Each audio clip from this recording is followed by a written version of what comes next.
wabarakatuh. Hai sobat, perkenalkan saya Nuaidi Nafisa Nuri. Saya Sabila Kori Ainani. Saya Telsa Fortuna. Dan saya Evrika Marsalva. Di sini kami akan menemani Anda dalam video edukasi untuk memenuhi tugas mata kuliah Agrosains. Saat ini kami sedang berada di Agroteknopark Universitas Jember. Dan pada kesempatan kali ini kami akan membahas mengenai kultur jaringan.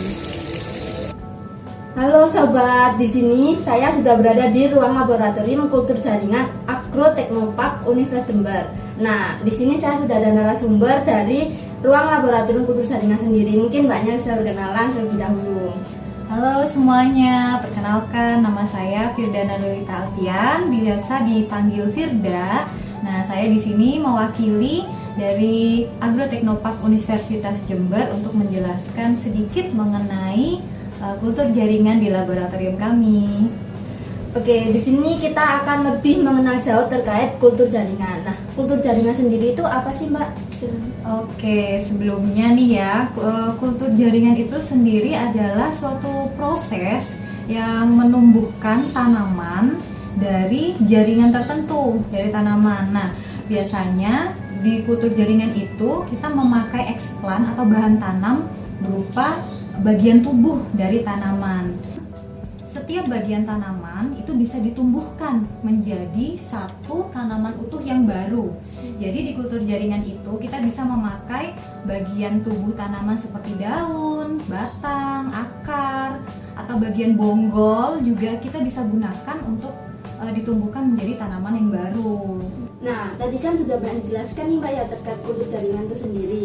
Mungkin apa saja sih Mbak yang dibutuhkan dalam kultur jaringan itu? Kita bisa main-main ke dalam nih. Oke, ayo kita main-main ke dalam.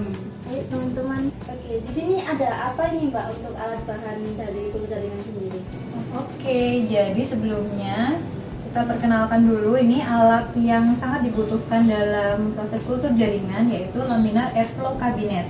Nah, jadi dalam kultur jaringan itu kita menanamnya secara aseptis atau secara steril. Jadi kita membutuhkan alat ini untuk menanam secara steril agar kontaminan seperti jamur dan bakteri itu tidak menyebabkan kegagalan dalam proses kultur jaringan. Nah, dari laminar airflow tadi, pertama kita harapannya ada ini adalah biji tanaman anggrek yang baru saja ditebar. Jadi tahapannya kita menebarkan, kalau misalnya di anggrek itu menggunakan bahan tanam berupa biji. Jadi kita menyilangkan sendiri tanaman anggrek indukan yang kita punya. Kemudian dari hasil silangan itu membentuk buah anggrek. Nah, buah anggrek itu yang kita gunakan sebagai bahan tanam. Jadi kita bawa masuk ke laminar airflow tadi, kemudian kita buka dalamnya. Nah, bijinya ini kemudian kita tanam seperti ini. Nah, biji yang sudah tumbuh kurang lebih ini sekitar 1 bulan akan tampak seperti ini.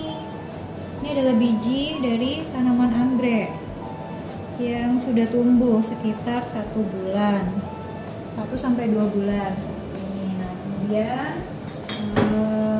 dengan media yang komposisinya sesuai dengan yang mereka butuhkan, setelah kurang lebih 10 bulan sampai 1 tahun, tanaman anggrek akan sudah cukup besar seperti ini dan siap untuk diaklimatisasi.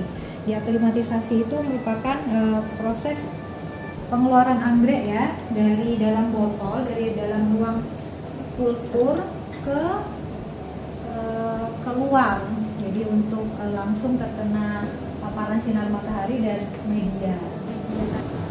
Oke sobat, tadi sudah banyak dijelaskan terkait kultur jaringan dan proses, tahapan ataupun media. Sekarang mari kita lihat bagaimana anggrek tumbuh di lingkungan luar dari laboratorium kultur jaringan itu sendiri.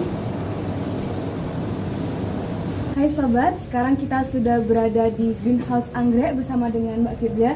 Kira-kira di sini ada apa saja ya Mbak? Oke, lanjut ya. Tadi kita sudah bercerita tentang proses kultur jaringan anggrek di laboratorium.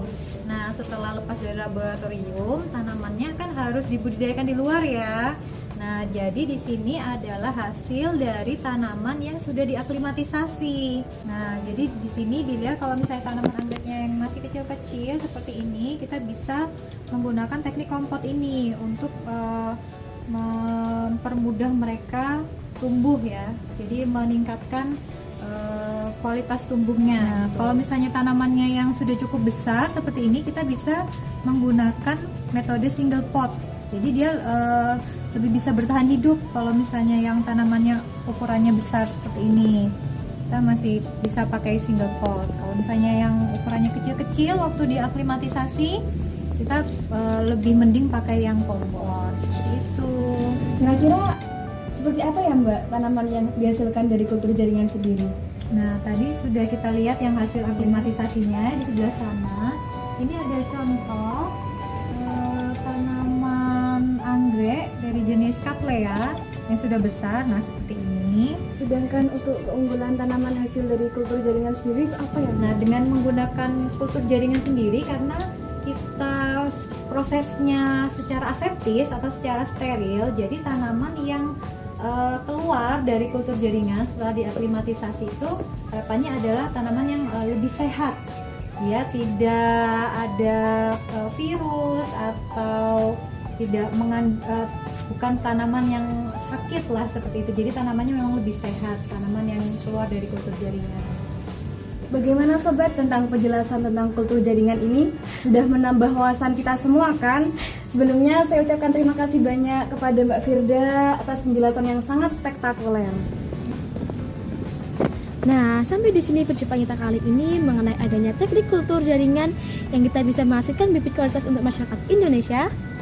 Untuk mengetahui informasi lebih lanjut atau kalian ingin melihat langsung proses kultur jaringan, kalian dapat datang dan mengunjungi langsung Agroteknopark Universitas Jember.